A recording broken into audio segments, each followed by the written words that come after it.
I didn't know my family planned to destroy me until I heard my name spoken like a crime. It was a Tuesday evening in early spring, the kind where the air still smelled faintly of winter. I'd stopped by my parents' house after work to grab a jacket I'd forgotten. I remember thinking only about sleep and the dull ache in my feet from another 12-hour hospital shift. The back door was unlocked, as always. I stepped inside quietly, already loosening my ponytail, when I heard voices drifting from the kitchen. My mother's voice, sharp with excitement, and my sister's, breathy, amused. I almost called out hello. Then I heard my name. "We do it on her birthday," my mother said. "Everyone will already be there." I froze. My sister laughed softly. "You really think she won't freak out?" "Oh, she will," Mom said. "That's the point. She needs to hear it in front of people. Otherwise she twists everything." My heart started pounding, slow and heavy, like footsteps in a hallway. "Hear what?" Kristen asked. "The truth," Mom replied. "That she's selfish. Controlling. That she uses money to manipulate us." I gripped the doorframe. For 8 years I had been paying their mortgage. 8 years of insurance premiums, grocery runs, and quiet transfers that left my own fridge nearly empty. I never once asked for thanks. "She'll stop paying," Kristen said. "What if she cuts us off?" Mom laughed, a light, confident sound that sliced straight through me. "She won't," she said. "She's too afraid of looking like the bad daughter. If she walks away after we confront her, everyone will see exactly who she is." A long pause. Then Kristen again, voice bright, "I should film it." My stomach dropped. "Film what?" "The intervention," she said. "It'll be powerful. Real family conflict. People eat that up online." My mother didn't hesitate. "Yes. Good idea." Something inside me went very still. Not shocked. Not crying. Just still. I backed out of the house without making a sound, the conversation still drifting after me like smoke. In my car, I sat gripping the steering wheel, staring at their porch light. My reflection in the windshield looked unfamiliar, hollowed out, older than 30. They were planning a public ambush. On my birthday. They would call me selfish in front of friends, relatives, even colleagues, people whose opinions shaped my life. They would tear apart my character, and if I defended myself, that would become proof. If I refused to pay anymore, that would become proof. If I didn't show up, that would become proof. Every exit was already labeled guilt. I understood something then with terrifying clarity. This wasn't a family conversation. It was a performance. And I was the villain they'd already cast. I drove home in silence, the streetlights sliding over the windshield like slow pulses. I don't remember the drive itself. Only the moment I walked into my apartment and shut the door behind me.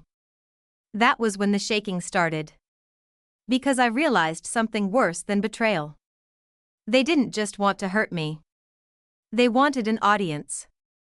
And in that moment, without fully deciding to, I made the choice that would burn my life down to its foundations. If they wanted a show, I would make sure the truth took the stage. I didn't sleep that night. Not even close. I lay in bed staring at the ceiling fan turning slow circles, replaying the kitchen conversation over and over. Each repetition carved deeper. Each word settled heavier. By 3 a.m., I wasn't shocked anymore. I was calculating. People assume betrayal hits like lightning, sudden and blinding. But the worst kind is quieter. It rearranges everything you thought was true and forces you to remeasure your entire life against a new ruler. 8 years. I kept coming back to that number. 8 years of transfers scheduled before my own rent. 8 years of hearing, "We couldn't manage without you," while somehow always being the one told I wasn't doing enough. 8 years of believing sacrifice was love. Now I knew what it actually was, Dependency dressed up as gratitude. At dawn, I got out of bed, opened my laptop, and pulled up my banking history. Scrolling felt like reading someone else's diary. Mortgage, $1,100. Insurance, $340. Kristen's car, $280. Groceries, utilities, repairs, emergencies. Month after month. Year after year. I added it. The total sat on the screen like a verdict. I closed the laptop and pressed my palms into my eyes until stars burst behind them. They were going to call me selfish. The word echoed in my head, selfish, selfish, selfish, until something inside me finally snapped into alignment.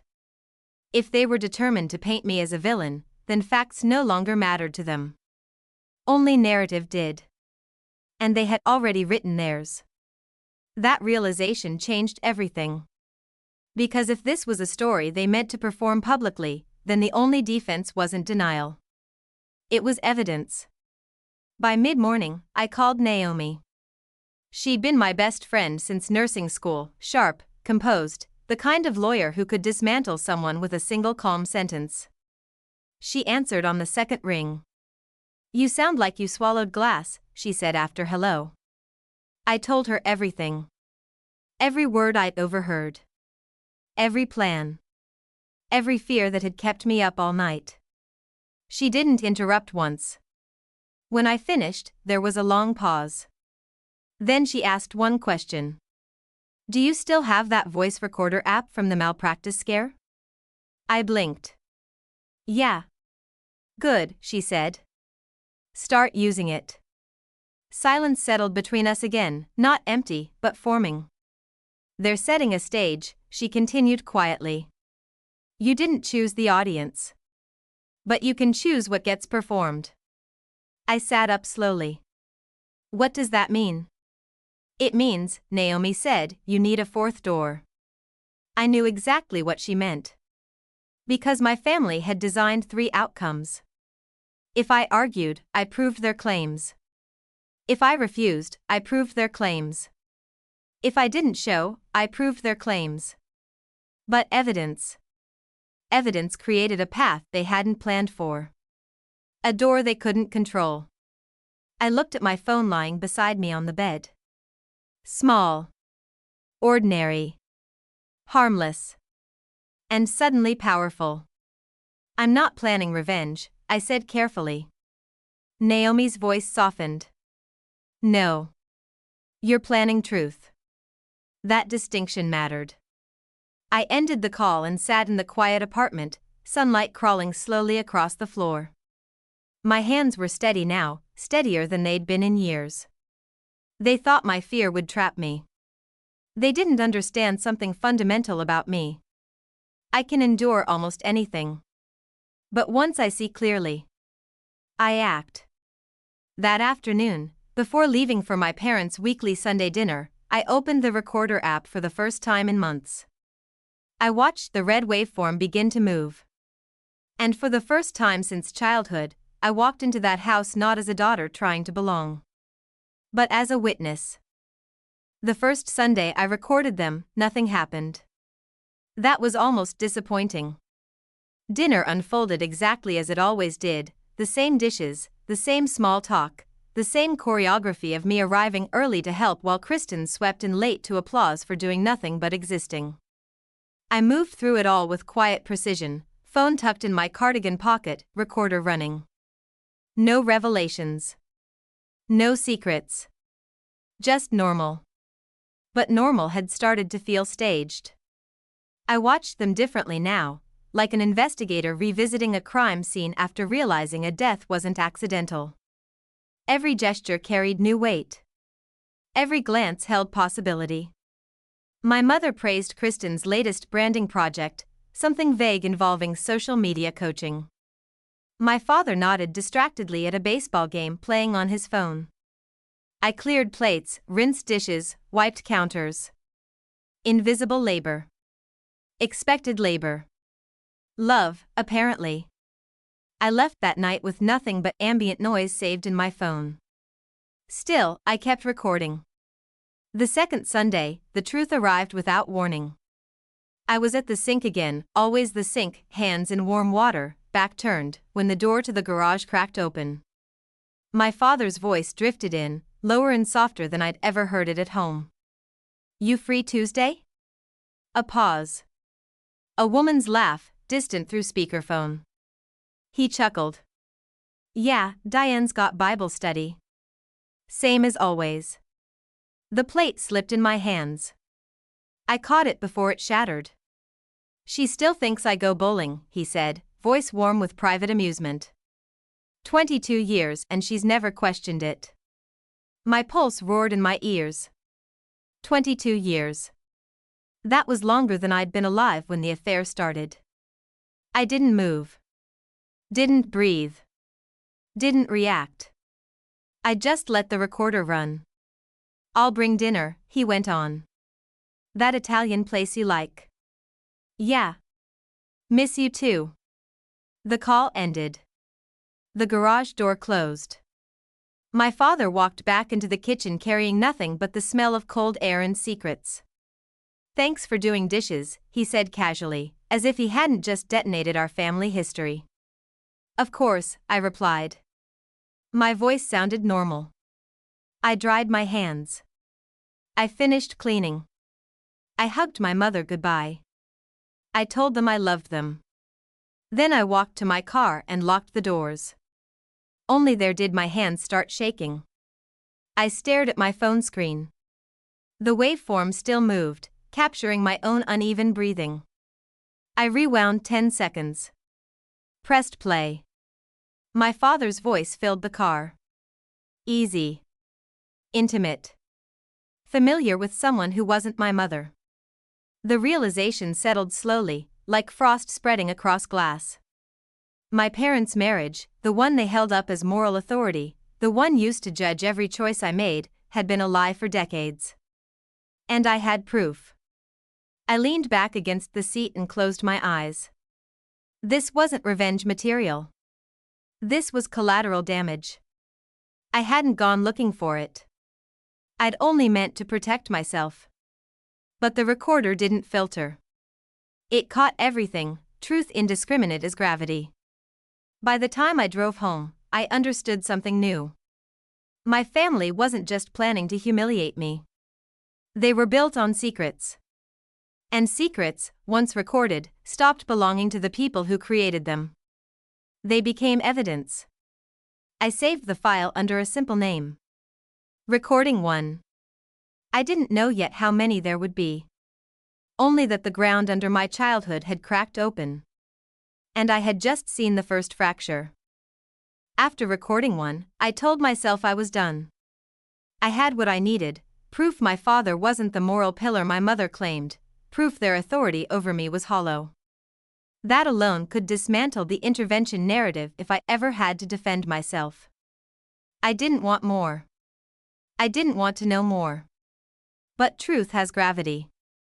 Once you step into its pull, it keeps dragging you forward. 2 weeks later, I arrived at my parents' house early again. Habit. Conditioning. Hope, maybe, the old reflex that if I did enough, they might finally see me.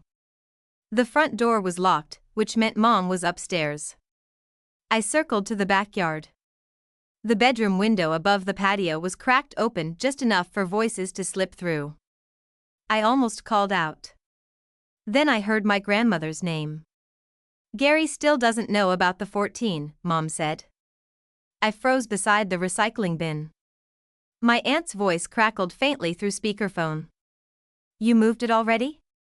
"Same day as the estate sale," Mom replied. "Straight into my personal account. He thinks everything sold for less." My heart slammed once, hard. 14,000 from my grandmother's estate. Money my parents had told everyone barely covered funeral costs and debts. Money my father had cited repeatedly as proof they were struggling, proof that justified the mortgage payments I'd been making for 8 years. My lungs forgot how to work. "And the pearls?" Aunt Jeanette asked.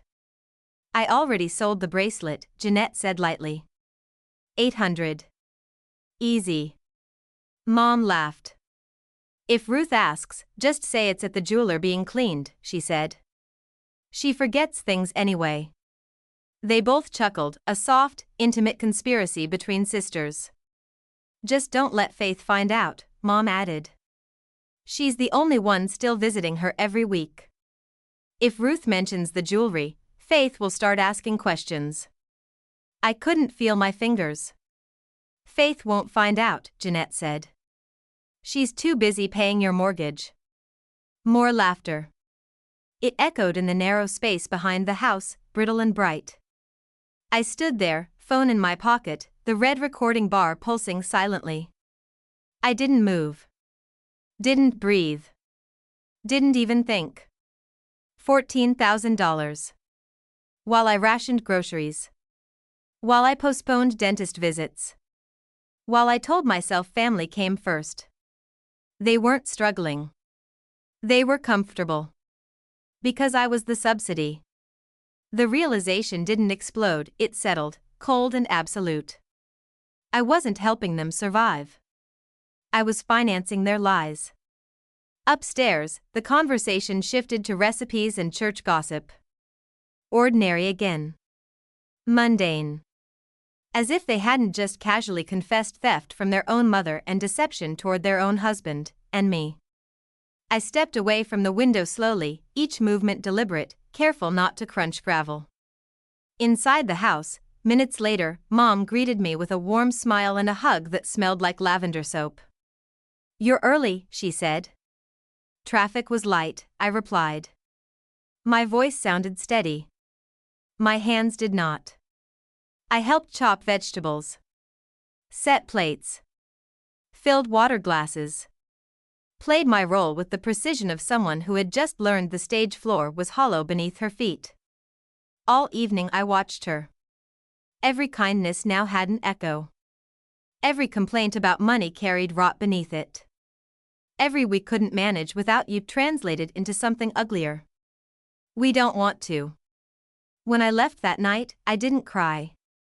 I sat in my car, opened the recording, and listened once, just long enough to confirm it was clear. Then I saved it beside the first. Recording 2. 2 fractures now. 2 truths capable of shattering the narrative they planned to use against me. I stared at the folder on my phone for a long time before locking the screen. I still told myself this was protection, not revenge. But a quieter voice inside me had begun to understand something dangerous. If they forced me onto that stage, their entire world would walk up with me. By the time I captured recording 2, I should have stopped going to Sunday dinners. Any sane person would have. I had enough proof to defend myself. Enough truth to walk away clean. Enough betrayal to justify distance that lasted a lifetime. But leaving quietly would have meant something else too. They would still hold the story. They would still tell everyone I'd abandoned them. And the town we lived in ran on stories. So I kept showing up. The third recording came the way the others had, not hunted, just revealed. It was late March. Rain tapping the windows. Dinner smaller than usual because my father was working late. My mother and I were clearing plates when Kristen leaned across the table with her second glass of wine. She didn't lower her voice much. She never thought I mattered enough to overhear. Derek's useless, she said flatly. I swear I married a man who peaked at 35. My knife paused against the cutting board. Mom didn't look shocked. You could have done better, she said calmly, stacking dishes. Kristen snorted. If I hadn't gotten pregnant that first year, I would have walked. The words hung there, casual, cruel, irreversible. I felt something twist in my chest. Derek. Quiet, steady Derek, who worked overtime shifts to pay for the house Kristen loved to show off. Derek, who fixed everyone's appliances and never complained. Derek, who thanked me once for being good to the family when I covered their furnace repair. My phone lay in my lap under the table. Recording. Always recording now. I look at my life sometimes, Kristen went on, swirling wine, and it's like, this is it? This is the guy I'm stuck with? Mom patted her hand. You still have time. The permission in that sentence was obscene. I kept slicing vegetables with mechanical precision, every nerve in my body vibrating. Not from shock, that phase was over, but from clarity. They didn't just lie to me. They lied to everyone. Kristen called her husband useless in private and flawless in public. Their marriage was family gold standard. Their photos, their house, their curated happiness, all used as contrast to my selfish independence. I had always believed they were stable. Better than me. Now I saw it. Their perfection was theater. 40 minutes later, Kristen stepped into the hallway to call him. Her voice transformed instantly. Warm. Devoted.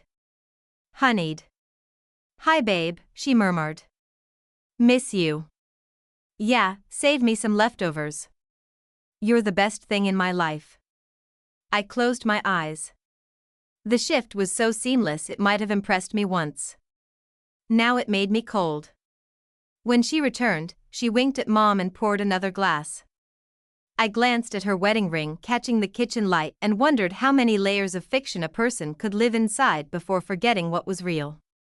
That night, driving home, I didn't feel anger. I felt distance. A widening space between me and them, between what I had believed family meant and what it actually was. I parked outside my apartment and sat in the dark, listening back through the audio. Kristen's contempt. Mom's encouragement. Then, later, Kristen's syrup-soft devotion to Derek. I saved the file. Recording 3. 3 fractures. 3 truths that could collapse 3 marriages, 3 reputations, 3 carefully curated identities. I stared at the folder again. I still told myself I would never use them unless forced. But something had shifted permanently now. I no longer feared the intervention. Because I understood something they didn't. Every person planning to judge me was already guilty of something worse.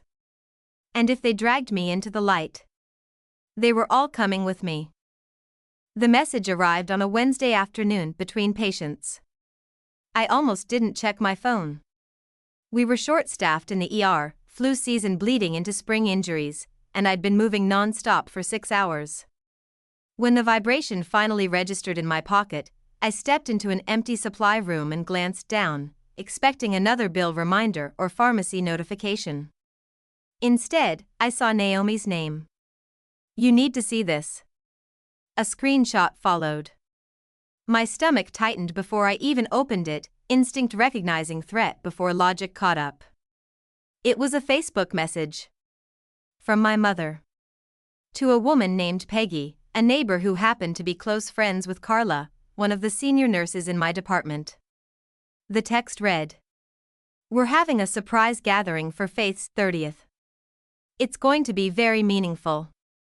We want the people who matter most to her there to show support. My pulse picked up. Then Naomi sent the second screenshot. This one direct. To Marcus. My supervisor. You've known Faith for years. It would mean so much to her if you came. We're planning a special family moment.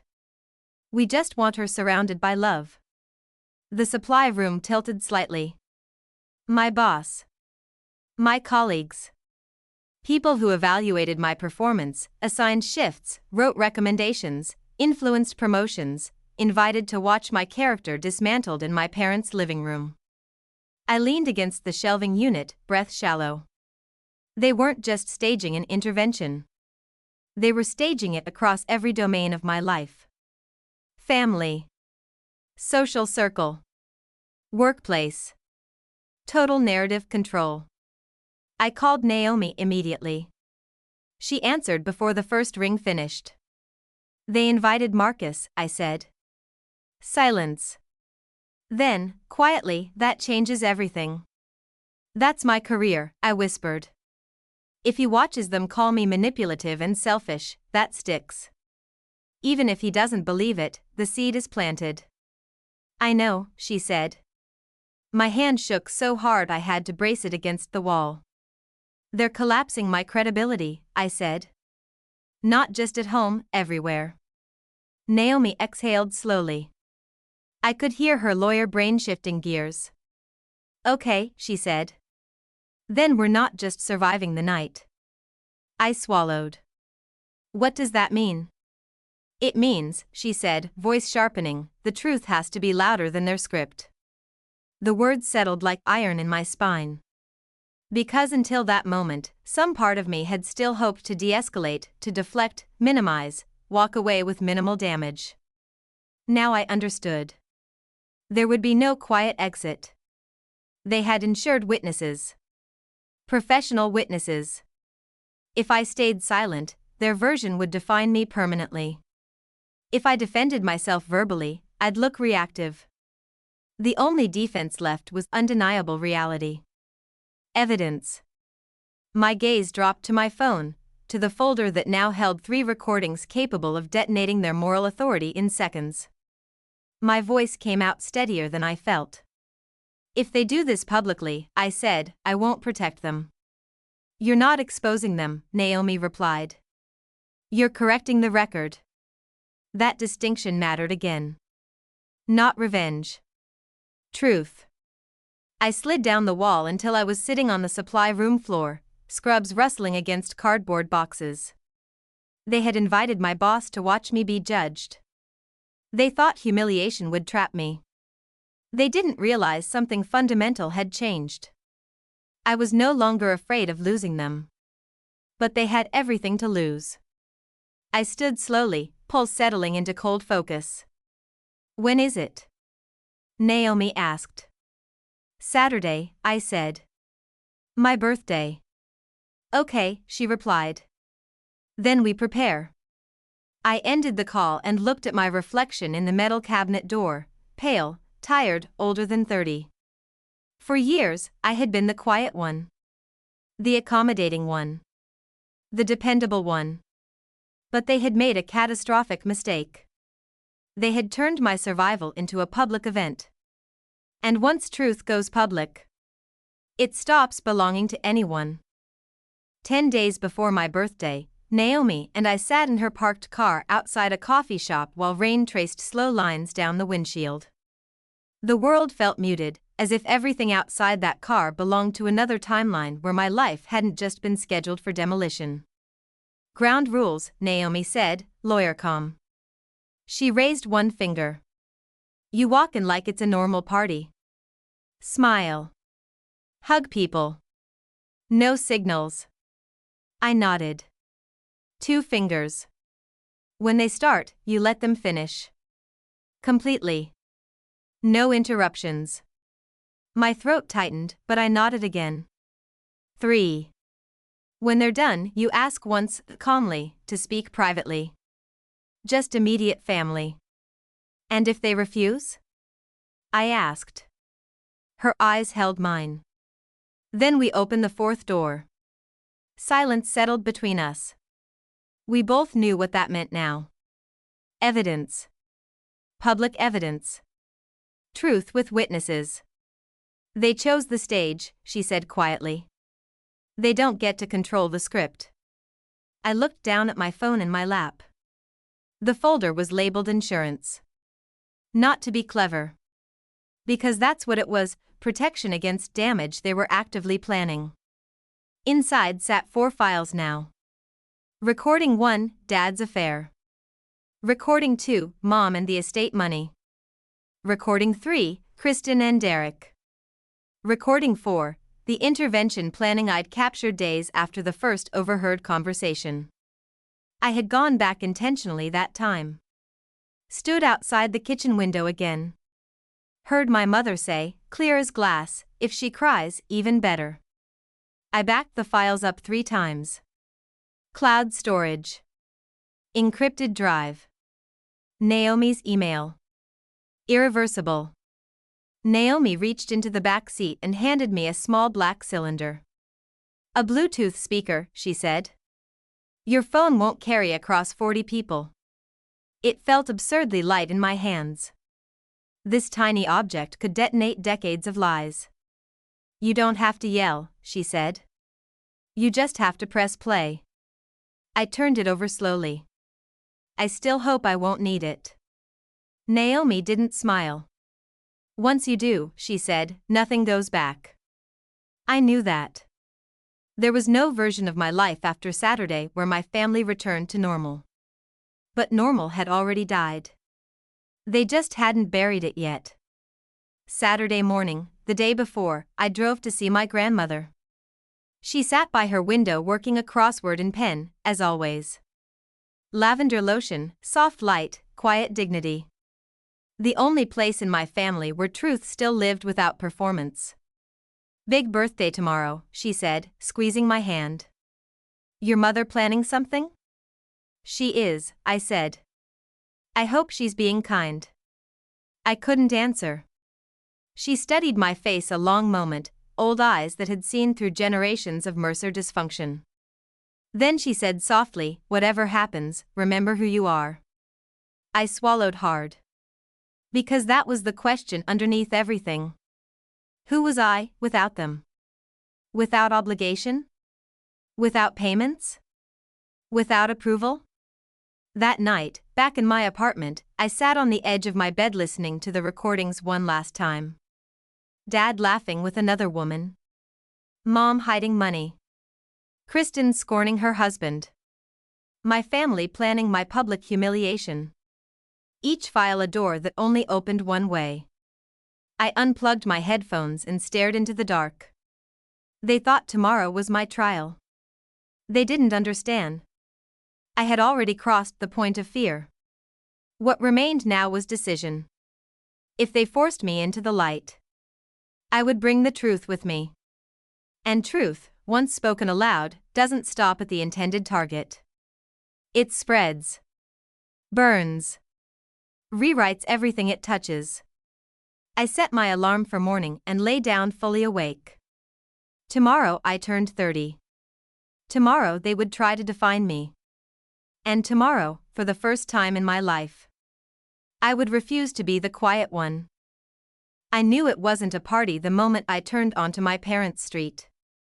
Cars lined both curbs, not the loose scattering of a birthday dinner, but deliberate rows. People I recognized through windshields. Neighbors. Cousins. Church friends. Familiar silhouettes of a life I'd grown up inside. Witnesses. My hand stayed steady on the steering wheel as I parked 3 houses down. I didn't rush. I checked my phone, battery full, recordings loaded, speaker paired. The red recorder icon glowed quietly in the corner of the screen, already running. Insurance active. I stepped out into the cool evening air and walked toward the house where I had spent every Christmas, every childhood illness, every illusion of belonging. The porch light burned bright.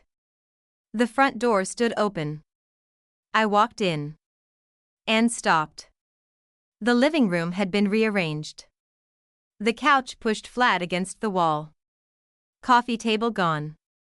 In its place, 4 rows of folding chairs facing forward like a small-town lecture hall. At the front stood a microphone on a chrome stand. Behind it hung a banner made from butcher paper in blue marker. We love you enough to tell the truth. No cake. No decorations. No gifts. Just judgment architecture. 40 faces turned toward me. Some sympathetic. Some curious. Some already convinced of something I hadn't yet heard spoken aloud. I spotted them quickly. Marcus, second row, arms crossed. Carla beside him, tight-lipped. 2 of Mom's Bible study friends clasping tissues. Cousins whispering. Neighbors shifting uncomfortably. And in the far corner? Kristen. Standing behind a tripod. Phone mounted. Red recording light on. Live. For a single instant, something inside me tried to break, the child reflex that wanted to flee humiliation before it started. Then I saw Naomi. Back row, near the door. Purse in her lap. Zipper open just enough. She gave me the smallest nod. Steady. Present. Witness for me. I exhaled slowly and stepped into the room. Happy birthday, someone murmured weakly. I smiled politely, moving through the aisle of chairs. Each step echoed louder than it should have on the hardwood floor. The performance had already begun, not with words, but with staging. At the front sat one empty chair. Centered. Facing the audience. My seat. I turned and sat. The room sealed around me, 40 people in folding chairs watching, waiting, measuring. I could feel narratives forming in real time: concern, pity, moral judgment, curiosity. I rested my hands loosely in my lap. Calm. Still. Done rehearsing fear. My mother stepped forward. She wore her church blouse, cream silk, pressed. Hair set. Makeup careful. The version of her meant for community respectability. She took the microphone and smiled warmly at the room. Thank you all for coming, she began. I know this isn't what Faith expected tonight. A few soft chuckles. But as a family, we decided it was time to be honest. There it was. The script opening. She unfolded a sheet of paper slowly, ceremonially. Faith, she said, voice shifting into public tenderness, we love you. But we can't keep pretending everything is fine. I watched her. No anger left. No shock. No grief. Just clarity. She started reading. Selfish. Controlling. Ungrateful. Cold. Each word floated into the microphone and settled over the room like dust. Heads nodded. Brows furrowed. Sympathy redistributed, away from me, toward them. Exactly as planned. I didn't move. I didn't defend. I let her finish. Because Naomi had been right. They chose the stage. And soon. They would learn they hadn't chosen the story. My mother finished reading. The paper trembled slightly in her hands, not from uncertainty, but from the weight of performance completed. She lowered it and looked at me with that same softened expression she used when speaking to church groups about wayward children. The room waited for me to break. I didn't. Silence stretched. My father stood. He didn't take the microphone immediately. That was his style, authority first, words second. He buttoned his jacket, cleared his throat, then stepped forward like a man approaching a courtroom lectern. Faith, he said, voice steady, projecting to the entire room, your mother has spoken from the heart. Now I'm going to speak plainly. He picked up the mic. Over the past year, your behavior has become deeply concerning. A murmur of agreement rippled through the chairs. You isolate from family. You disrespect your husband. You reject counsel. You twist situations to make yourself the victim. He glanced toward Marcus briefly. And you've shown increasing hostility toward anyone who tries to help you. The phrasing was deliberate. Diagnostic. Clinical without credentials. I watched him build the case. You've accused people of things they haven't done. You've created conflict where there was none. And you've damaged relationships that mattered to everyone in this room. He paused, letting that land. Frankly, he continued, lowering his voice into paternal gravity, we believe you're not emotionally stable right now. There it was. The wordless diagnosis. Unstable. A few people shifted uncomfortably.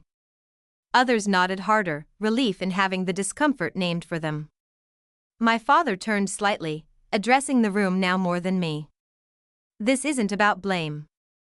It's about accountability. Faith refuses to acknowledge the pain she's caused. Tonight is about truth. Truth. The banner behind him echoed it in blue marker. We love you enough to tell the truth. He unfolded his own sheet, thicker paper, multiple pages stapled. Of course he had documentation. He loved documentation. We've compiled specific examples, he said. So there's no confusion. A cousin leaned forward. Kristen adjusted the tripod, zooming in slightly. My father began reading. Dates. Arguments reframed. Private conversations quoted out of context. Moments where I'd set boundaries described as cruelty. Times I'd refused Marcus's demands labeled marital neglect. Even my silence, once, during a family dinner, entered as withdrawal and hostility. Each line item carefully interpreted into pathology. A narrative autopsy of my character. I felt Naomi's gaze from the back of the room, steady, grounding. I didn't interrupt. Didn't react. Because every word he spoke was threading rope. And he thought he was binding me. He reached the final page. And finally, he said, voice tightening with controlled disappointment, Faith has refused repeated invitations to counseling with Marcus and the family. Refusal to engage in repair is itself a form of harm. He set the papers down. Faith, he said into the microphone, turning fully toward me now, do you deny any of this? 40 faces pivoted. Expectation. Judgment. Curiosity sharpened into silence. This was the moment they had built. The collapse. The apology. The submission. I let the quiet sit for one more breath. Then I leaned forward. Not toward my father. Not toward the microphone. But toward my purse. And rested my hand on the zipper. My father was still standing in front of me when I opened my purse. The zipper sounded loud in the silence. 40 people leaned in without meaning to. Even the air felt closer, thick with expectation, the moment they believed would confirm everything they'd just heard. My hand closed around my phone. I lifted it calmly and stood. A flicker of surprise crossed my father's face. He stepped back half a pace, granting space he thought was concession. It wasn't. I didn't take the microphone. I didn't address the room. I simply turned toward Kristen first. Her phone sat on the tripod, red light glowing, still streaming. Her mouth held that small anticipatory curve she used when she thought she was about to capture someone's unraveling. I met her eyes. Then I tapped my screen. A soft click echoed through the speakers Naomi had hidden earlier along the baseboard. For a heartbeat, nothing. Then Marcus's voice filled the room. Clear. Unmistakable. Recorded. You're nothing without this family, Faith. Don't forget that. The sound landed like glass shattering in slow motion. Marcus jerked upright in his chair. Carla's head snapped toward him. My father frowned, not understanding yet. The recording continued. Marcus again, sharper this time. If you leave, you lose everything. House, reputation, support. We made you. A woman in the second row whispered, "Oh my." Marcus stood abruptly. What is this? He demanded, but his voice had already lost its practiced control. I didn't answer. I tapped again. New audio. My mother's voice now. Low. Private. Stripped of public softness. We need everyone there so she can't twist it. If the whole community sees it, she'll have to submit. The room inhaled. My mother's hand flew to her mouth. No, she whispered. The recording rolled on. Kristen's voice joined. I'll stream it. People believe what they watch live. Once she's exposed, she won't recover socially. The tripod in the corner suddenly looked different. Not documentation. Weapon. Someone in the third row turned fully toward Kristen. Another person leaned away from her chair. I watched realization move through faces, not all at once, but in fractures. Confusion splitting into doubt. Doubt into alarm. My father stepped toward me.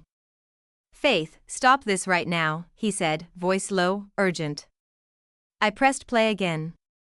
Marcus, again, closer to the microphone in the original recording, every word razor clean. She'll break in front of them. She always does. The sentence hung in the air. No context needed. No interpretation possible. My father's authority posture collapsed half an inch. My mother's shoulders folded inward. Marcus's face had gone gray.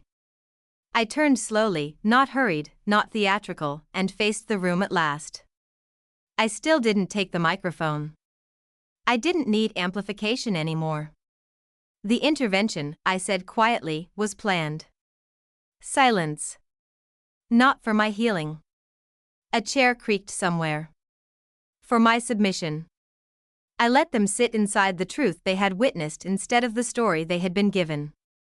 Behind me, the banner still read. We love you enough to tell the truth. I stepped slightly aside so it remained visible above my shoulder. And then I said the line Marcus had rehearsed for me. Only now it belonged to me. I'm not the one who broke tonight. No one spoke. Not immediately. It was the kind of silence that doesn't feel empty, it feels crowded. Packed with thoughts rearranging themselves too fast for words to keep up. You could almost hear belief structures cracking. Marcus was the first to move. Those recordings are taken out of context, he said quickly, stepping forward into the open space between chairs. His voice had climbed half an octave, urgency leaking through the composure he'd rehearsed for weeks. No one answered him. That was new. He looked around, expecting the reflexive nods, the supportive murmurs, the immediate restoration of his authority. They didn't come. Carla was staring at him. Not in solidarity. In calculation. My father reached for control next.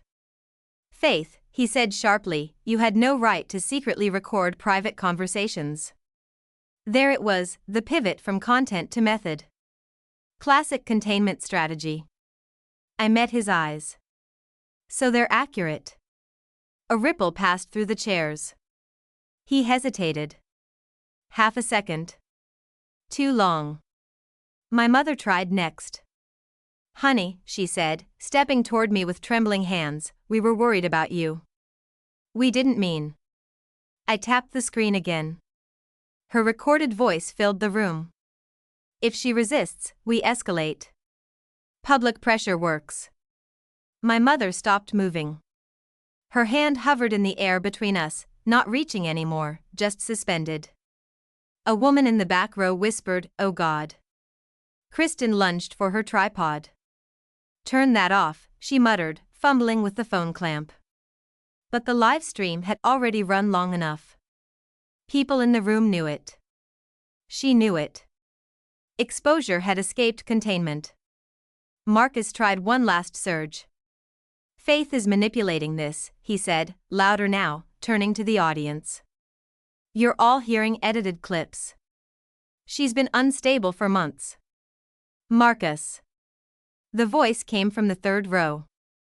Mr. Alvarez, our next-door neighbor for 20 years, stood slowly. He wasn't dramatic. He wasn't confrontational.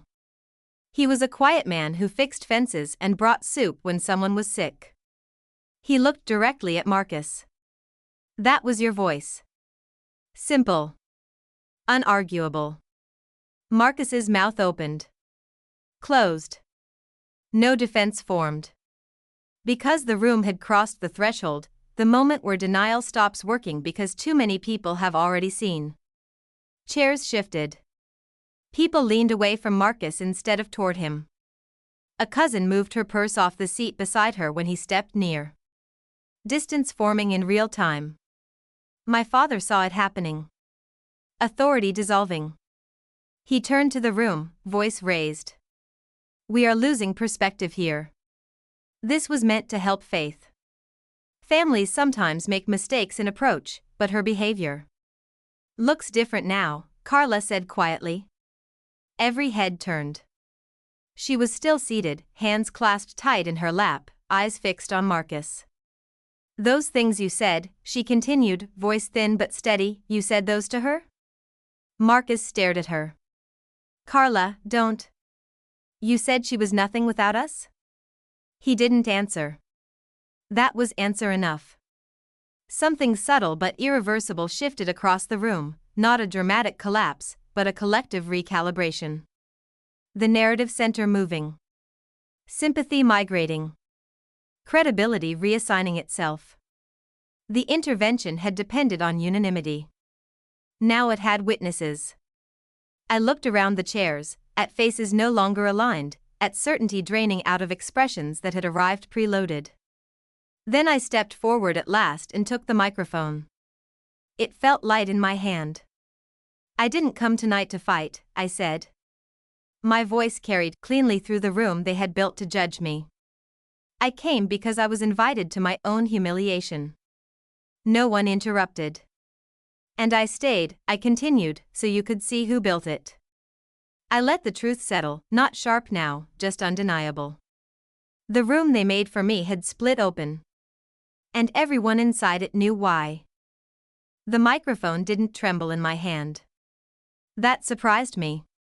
For years, any confrontation with my family had carried an old reflex, the tight chest, the shrinking voice, the instinct to soften my words before they could be rejected. Even as an adult, part of me always expected correction. But standing there now, in the center of the room they had staged against me, I felt none of it. No child left in me to summon. Only myself.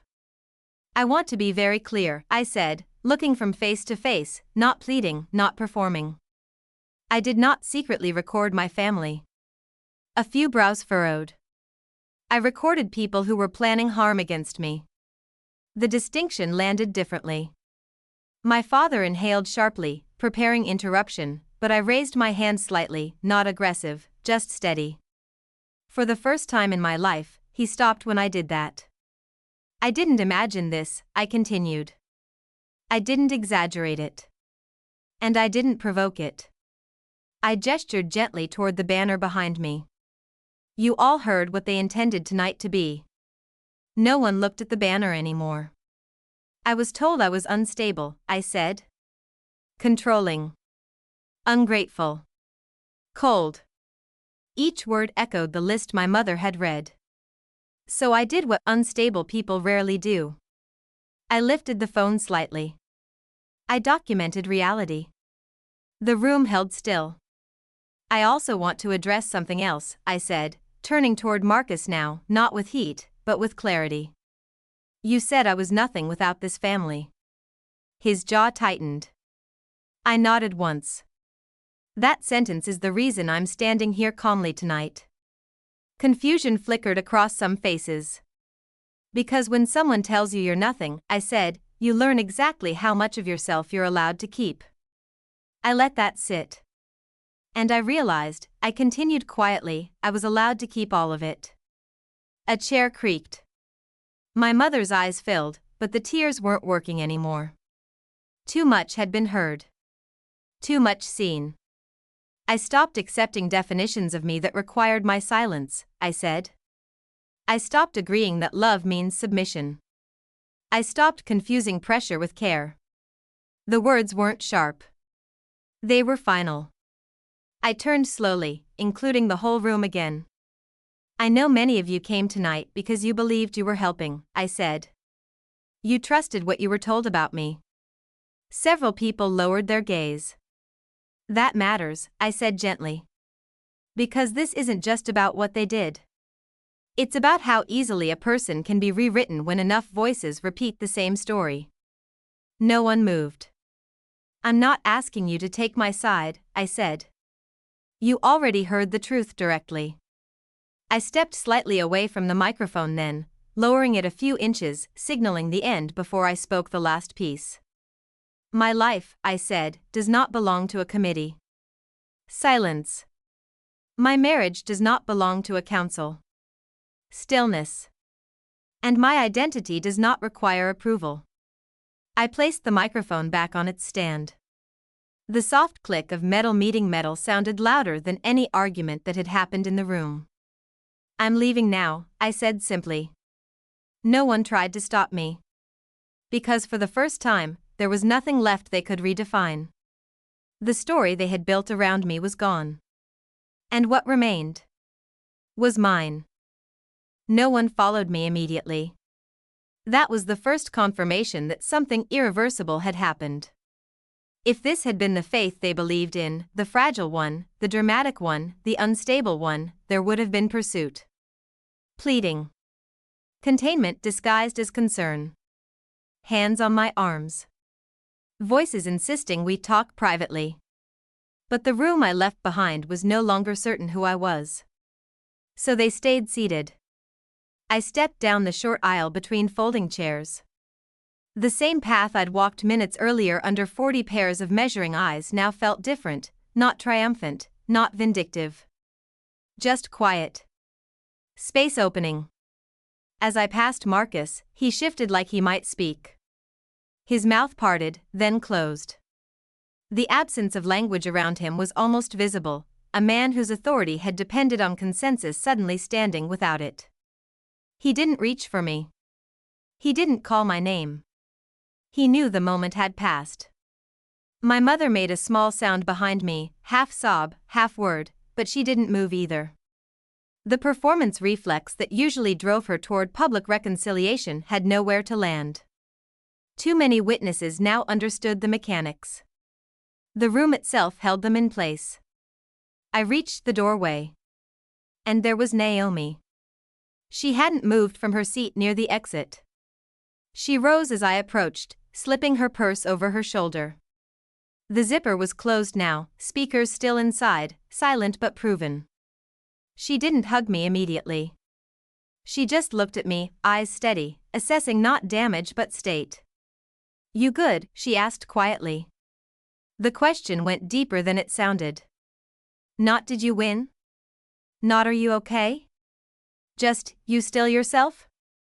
I nodded once. Yes. She smiled, small and satisfied, like a structural engineer confirming a bridge still standing after stress testing. Then let's go. We stepped out together. Behind us, the room finally exhaled. Voices rose, low at first, then layered. Not unified.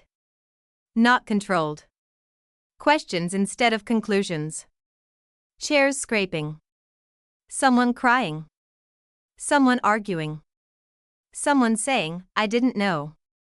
Someone else answering, "Neither did I." The intervention dissolving into aftermath. On the porch, the night air felt cold and clean. The banner light from inside still spilled across the threshold, blue letters visible even from here. "We love you enough to tell the truth." I looked at it once more. Not with anger. Just recognition. "They're going to say you ambushed them," Naomi said, reading the silence beside me. "They did," I said. She huffed a quiet laugh. "Yeah. That'll be the version." We walked down the path toward the street. Gravel crunched under our shoes. The line of parked cars still stretched both directions, physical evidence of how many people had been invited to witness my collapse. Instead, they'd witnessed exposure. Halfway to my car, Naomi spoke again. "You know this isn't over, right?" I unlocked the doors. "I know." Backlash. Rewriting. Pressure campaigns. Reputation repair attempts, she said matter-of-factly. "They'll try to restore the old narrative." I leaned against the car briefly, looking back once at the house where every childhood memory now sat beside tonight's reality. "They can try," I said. "And?" I met her eyes. "They don't have access anymore." Understanding passed between us, not dramatic, just settled. She nodded. "Good." I opened the driver's door. For a moment, I sat without starting the engine. The house glowed in the rearview mirror, full of voices still rearranging themselves. The past arguing with the present. Then I started the car. And drove away. With nothing left behind that still owned me. The first thing I noticed in the days after the intervention was the quiet. Not the absence of noise, there were plenty of calls, messages, notifications stacking faster than I could read them. But beneath all of it, inside me, there was a stillness I had never experienced before. No anticipatory dread. No rehearsed explanations. No scanning conversations for shifts in tone that meant I'd said something wrong. Just space. It felt unfamiliar enough to be almost disorienting. On the second morning, I woke before my alarm and lay still in the half-light, listening to the apartment settle around me. Pipes ticking. Distant traffic. My own breathing, steady, uncompressed. I realized then that for years, my nervous system had been living in a room like the one they'd built, chairs facing inward, eyes evaluating, identity negotiable. Now there were no chairs. No audience. No committee.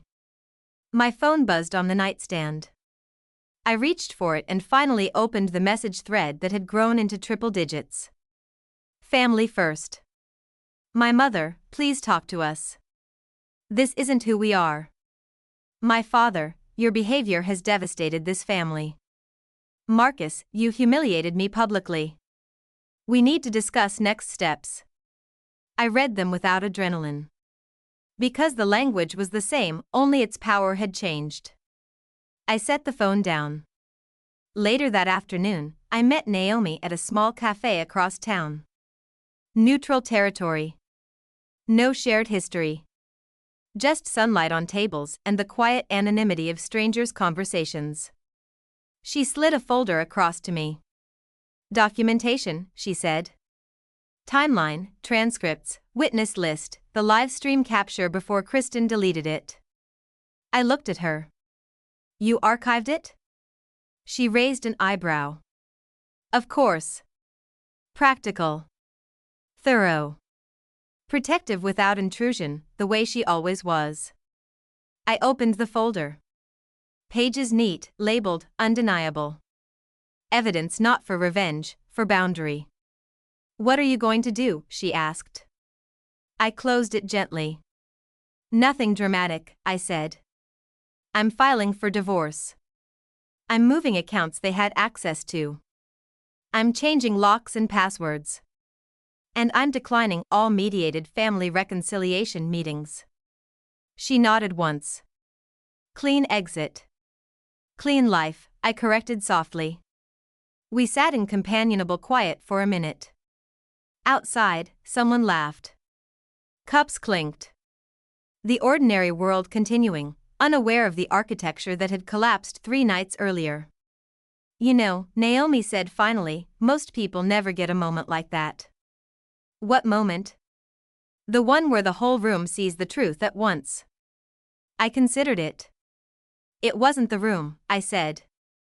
It was me. She smiled. Yeah. That night, I went back to my apartment and began packing small things first, books, photos, documents. Not hurried. Not fleeing. Just transitioning. At the bottom of a drawer, I found an old birthday card from years ago. My mother's handwriting inside. We just want you to be happy. I looked at it a long time. Then I placed it gently in a box labeled past. Not discarded. Not denied. Just placed where it belonged. Because happiness, I understood now, was never something they could grant or withdraw. It was something I had reclaimed the night I refused to collapse. The night their stage became my witness. The night the story stopped being theirs. And stayed. Mine.